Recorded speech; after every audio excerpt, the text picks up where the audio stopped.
Hello everyone, welcome back to my channel. अगर आप C TET की तैयारी कर रहे हो या एस टेट की तैयारी कर रहे हो या किसी भी टेट की तैयारी कर रहे हो, कोई भी कम्पिटिटिव एग्ज़ाम हो जिसके अंदर जीके आती है, उसके अंदर आपको सोशल साइंस या स्टडी के जितने भी क्वेश्चन देखने को मिलते हैं उनका जो पोर्शन है लगभग 60% का होता है जीके में। तो इसलिए जो एनसीईआरटी की हमारी 6 to 10th तक की जो बुक्स होती हैं उसमें वो बहुत हेल्पफुल होती है इसमें। और इसमें मैं कुछ एनसीईआरटी के ही बेस्ड कुछ क्वेश्चंस हैं एसएस के, वो हिंदी मीडियम और इंग्लिश मीडियम दोनों में करवा रही हूँ। तो अगर आपको अच्छा लगे तो प्लीज़ लाइक, शेयर और सब्सक्राइब ज़रूर करें ताकि मुझे भी मोटिवेशन मिले और मैं भी आपको ज़्यादा क्वेश्चन कराऊँ। इसमें फर्स्ट क्वेश्चन है, Ramabai who champion the cause of women's education and never went to school was given the title Pandita. Ramabai थी जो कि वुमेन्स की क्या थी, एक नेता टाइप थी, और उनकी जो एजुकेशन है वो कभी भी स्कूल नहीं गई, फिर भी उनको पंडिता की उपाधि दी जाती है। ऐसा क्यों है? नंबर 1 ऑप्शन है, she learned to read and write from her parents, क्योंकि उनको पंडिता इसलिए कहा जाता था क्योंकि उन्होंने पढ़ना और लिखना अपने माता पिता से सीखा। Next, widows and poor women in her mission were never encouraged to become literate but also become to independent with the help of vocational skill, कि उनका जो मिशन था जिसके अंदर विधवा और गरीब औरतें थी उनको एनकरेज किया जाता था केवल और केवल शिक्षित होने के लिए नहीं, बल्कि आज़ाद होने के लिए, स्वतंत्र होने के लिए, मतलब वो खुद का खर्चा खुद से उठा सकें, वो वाली इंडिपेंडेंट। इसलिए उनको कुछ वोकेशनल स्किल सिखाई जाती थी। जैसे हम किसी भी कंपनी में जाते हैं तो वहाँ कुछ, जैसे कि कोई मशीन वगैरह चलाते हैं तो उसका एक्सपीरियंस दिया जाता था, कंप्यूटर वगैरह सिखाने का, सिलाई सिखा दी, तो इस टाइप से कुछ वोकेशनल स्किल उनको सिखाई जाती थी ताकि वो अपना मतलब खुद का गुजारा खुद से कर सकें, इसलिए उनको पंडिता कहते थे। नेक्स्ट है, she could read and write Sanskrit, a remarkable achievements as women during her time were not allowed to acquire such knowledge, कि उन्हें लिखना और पढ़ना आता था संस्कृत को, और उन्होंने इस संस्कृत में एक अचीवमेंट हासिल कर रखी थी, और उस समय पर औरतों को बाहर मतलब ज्ञान लेना अलाउड ही नहीं था। उस समय पर उन्होंने क्या कर रखी थी कि एक अचीवमेंट हासिल कर रखी थी उन्होंने, किसमें? संस्कृत में, इसलिए उनको पंडिता कहते थे। She set up a mission in Khedgaon near Pune promoting women's education, ये इन्होंने एक मिशन की स्थापना की थी खेड़ागांव में जो कि पुणे के पास में है। किसके लिए?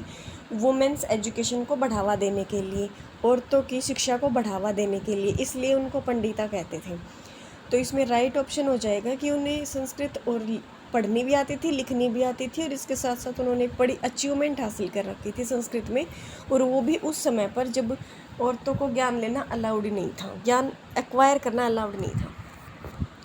नेक्स्ट क्वेश्चन है, द वाइल्ड लाइफ, जो गुफा है एलोरा की जो गुफाएं हैं जिसके अंदर नरसिम्हा और विष्णु का एक मैन और लायन के रूप में एक मिक्स रूप दिखाया गया है, वो किस पीरियड में बना था, कौन से काल में बना था? तो इसका राइट आंसर आ जाएगा राष्ट्रकूट पीरियड में बना था। ये जो दोनों क्वेश्चन है दोबारा से ऐड हो गए हैं, मेरी पिछली वीडियो में ये शायद आ चुके थे।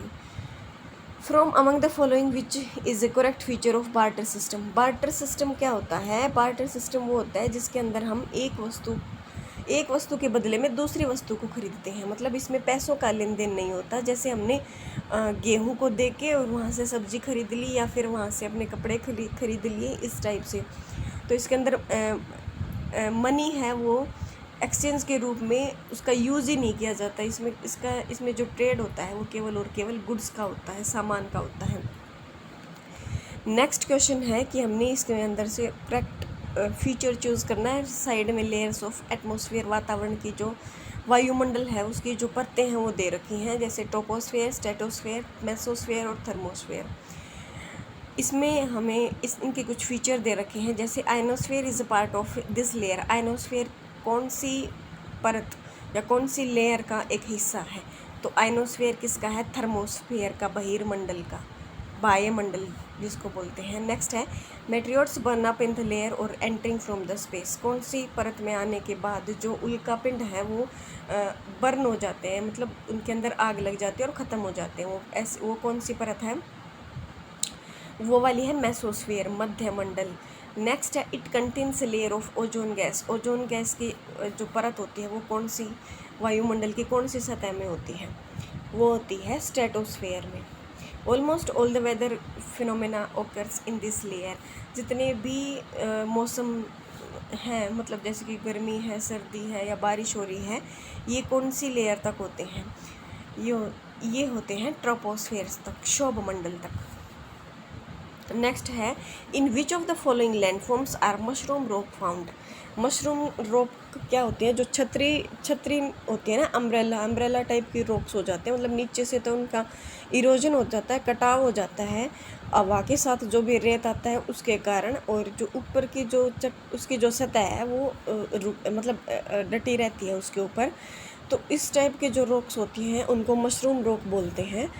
ये कहाँ पर पाई जाती हैं, डेल्टा में पाई जाती हैं, डेजर्ट में पाई जाती हैं, सी केव्स में पाई जाती हैं, या ग्लेशियल मोरेन में पाई जाती हैं। तो इसका राइट आंसर हो जाएगा डेजर्ट में पाई जाती हैं।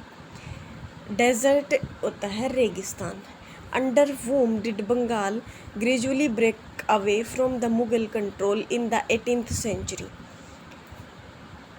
कि किसके नेतृत्व में बंगाल है वो क्या हो गया था, मुगल कंट्रोल में आ गया था 18वीं शताब्दी में। तो इसका राइट आंसर आएगा Murshid Quli Khan. Thanks for watching my video.